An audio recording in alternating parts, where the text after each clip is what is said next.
ধীরে ধীরে কমে আসছে হাতে থাকা দিনগুলো। এগিয়ে যাচ্ছি আমরা না ফেরার দেশের দিকে। তবুও কেন জানি না চারিদিকে হিংসার চোখ রাঙানি। মাঝে মাঝে মনে হয় কি হবে এত টাকা দিয়ে, সেই তো একদিন ডাক আসবে আর সব ফেলে চলে যাব। এই রূপ, রস, ঐশ্বর্য, ব্যক্তিত্ব, টাকার পাহাড় সবই ক্ষণস্থায়ী।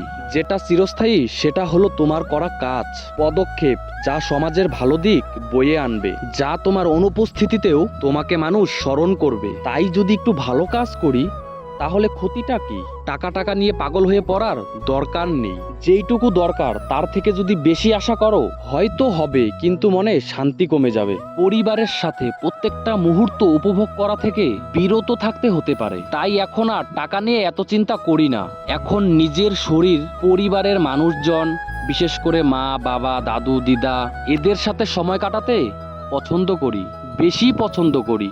তারা আমাদের থেকেও তাড়াতাড়ি চলে যাবে। তাই দাঁত থাকতে দাঁতের যত্ন নিতে হবে। মাঝে মাঝে মনে হয় মানুষ কেন এত হিংসাত্মক, স্বার্থপর, নিষ্ঠুর, ঠকবাজ হয়। তখনই মনে হয় যে সে তো আর আমার আপন কেউ নয়, তাই এটা হতেই পারে।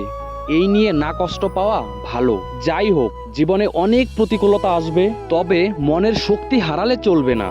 সব পরিস্থিতির সামাল দিয়ে এগিয়ে যেতে হবে। তাই বলে কি টাকার দরকার নেই? অবশ্যই আছে, কিন্তু বেশি উপার্জন করতে গিয়ে সময় দিতে না পেরে তোমার প্রিয়জনকে কষ্ট দিয়ে ফেলো না যেন। নিজের মনের শান্তিকে বিঘ্নিত করো না, কেমন? সময়, দায়িত্ব যে তোমার উপর। তুমি তাল হারালে সব শেষ। তবে হ্যাঁ, টাকার দরকার আছে ভালোভাবে থাকার জন্য, শান্তিতে বাঁচার জন্য ও নিজের শখগুলোকে পূরণ করার জন্য। সত্যি টাকার খুবই দরকার। সব শেষে একটা কথা বলার, ভালো থাকো, সুস্থ থাকো, হিংসা করো না। সব সমস্যা একদিন কেটে যাবে। অন্ধকার থেকে আলোর পথে তুমি হাঁটবে। ধৈর্য ধরো, সব স্বপ্নই একদিন সত্যি হতে চলেছে।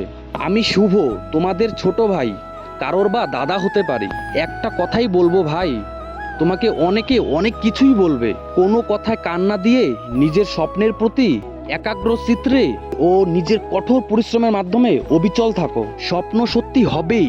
সফলতার হাত থেকে তোমাকে কেউ বাঁচাতে পারবে না। জীবনে যাই কিছুই হয়ে যাক না কেন, মন শান্ত রেখো। কষ্ট পেয়ে কোনো ভুল কাজ করে ফেলো না। তোমার পরিবারের এক বুক আশাতে জল ঢেলে দিও না, না যেন। তোমার কষ্টময় পরিবারে খুশির জোয়ার হয়তো একমাত্র তুমিই আনতে পারো। তোমাদের চলার পথে আমি সবসময় তোমাদের পাশে আছি। শুভ ভাই ব্লগ পেজ থেকে তোমাদের জন্য অনেক অনেক শুভকামনা রইল। তোমরা জীবনে অনেক এগিয়ে যাও, বাবা মায়ের গর্বের কারণ হয়ে দাঁড়াও ও দেশের নাম উজ্জ্বল করো। অনেক অনেক ভালোবাসা সবাইকে। ভালো থাকবেন।